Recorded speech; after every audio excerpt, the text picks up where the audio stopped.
First list that you can make that can reduce your stress and save you money is a shorter to-do list. I would say no more than 5 important things to put on your list. I used to be that person, like back in the day, to get in bed the night before and just like write down 20 things that I had to do for the next day or 10 things, and I would feel so overwhelmed when I woke up and seen that list. I'm like, wait, when am I gonna get these things done? I'm not gonna have enough time. I was already stressing myself out the minute I woke up because of that list that I made the night before. Now I put 5 things or less on my to-do list, and it has made me so much more productive. For a little example, when it comes to, say it's a busy day, I will take like 5 of those busiest, most important things that I had to do and put them first on my list. Before, I used to edit 4 videos in one day, film 4 videos, edit 4 videos, grocery shop, clean the house, deep clean the cat box, deep clean the car. That would be like one to-do list for that one day. No wonder why I was so stressed out. So I learned now, like, I can, yes, put one, deep clean the house, but I specify, like, if the kitchen needs the most cleaning, then I'll just put deep clean kitchen instead of deep clean house. Because once when I put like deep clean house, it's just gonna overwhelm me, and it's not being like specific when it comes to what room needs it the most. Most of the time, the 2 rooms that need the most deep cleaning is the bathroom and the kitchen. Everywhere else can get like a nice sprucing up. Anyways, enough about me. Shorten your to-do list. Stop making a heavy to-do list. You guys will regret it in the long run. Just stick with 5 things. Try it out for one day. Stick with 5 things or under. Try to simplify that list as much as you can. And remember that you don't need to get everything done in a day. And sometimes it's nearly impossible to get everything done in a day. So don't hurt yourselves with a to-do list. Stick with what's truly important, and that's it. This one has saved me so much freaking money. I would say more money than stress. Making a personal expense / main bill list. For a little random example, when it comes to personal expenses, I'm talking about the things that you spend on yourself. Skincare, makeup, hair care, those are personal expenses, I think. Getting your eyebrows threaded, getting your nails done, write it all down. It might be a little stressful in the beginning, but hold that thought for 1 minute. Next list you're gonna wanna do, beside that one, when you're done with your personal expenses, do your main bills: mortgage, rent, phone bill, electric bill, gas bill. If you can, I know this one is kind of hard, if you can, write down how much you spend on gas with your car, not just the gas in your home or oil in your home, but the gas in your car. If you can write that down, because I consider filling up your tank, whether it's every week or every month or every other day, that's a bill, because you're constantly paying for it. Write it down. I know like it fluctuates with the prices of gas. Do an estimate, because that is a reoccurring bill. So once when you write these 2 lists down, add up the total of your personal expenses and your main bill list expenses. If it is a very, very big amount, start crossing things out. And this was my favorite thing about making these lists. I crossed out makeup. I don't buy makeup anymore. The only thing I wear is this random, like, I always buy random lip balms, and I only own one.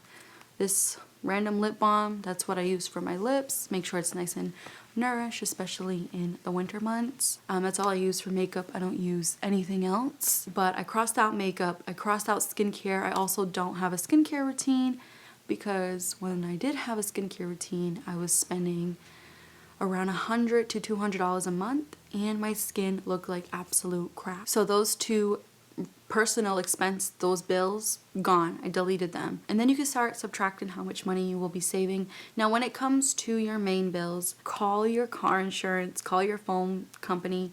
Little example here, I was paying a lot of money. Every 6 months I pay my car insurance. You could pay monthly or 6 months. I like to pay every 6 months because it's like, I don't know, peace of mind to not pay something monthly every time. I was paying around $800 to $900 every 6 months for basic car insurance. I spent the entire day calling around, finally found a car insurance that was going to charge me $500 every 6 months for even more coverage, better coverage than what I was getting when I was paying more at this other place.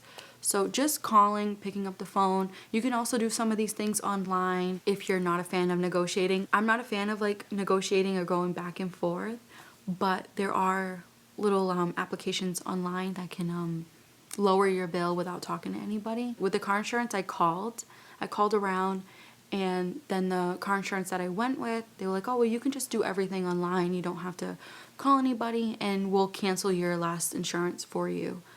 That was like music to my ears. As an introvert, I was like, wait, I don't have to argue about the prices. I can make my own little, like it's like a DIY insurance. Like you put on what you want. So I kind of copied what I had from my old insurance to this insurance, and they're even covering more and charging less, which is great. So I still do this. I do this every 6 months. I don't do it every month because we're kind of like pretty good with our bills, but I do it every 6 months to see what we need to change, and if I need to change my car insurance again, if they go up, then I will do so and call around again. So just try to create these two lists, personal expenses and main bill list. Also, I want to add, if you have pets, that goes under main bill list. They need to eat, they need to go to the vet, main bill list. That's not personal, it's a main bill list, because when I got my cat, I didn't think that it was going to be this expensive to have a cat. And boy, was I in for a long, expensive ride. So I've learned a lot of lessons with having a pet. It is no joke. It's like having a child when it comes to bills and making sure that they're healthy and well fed.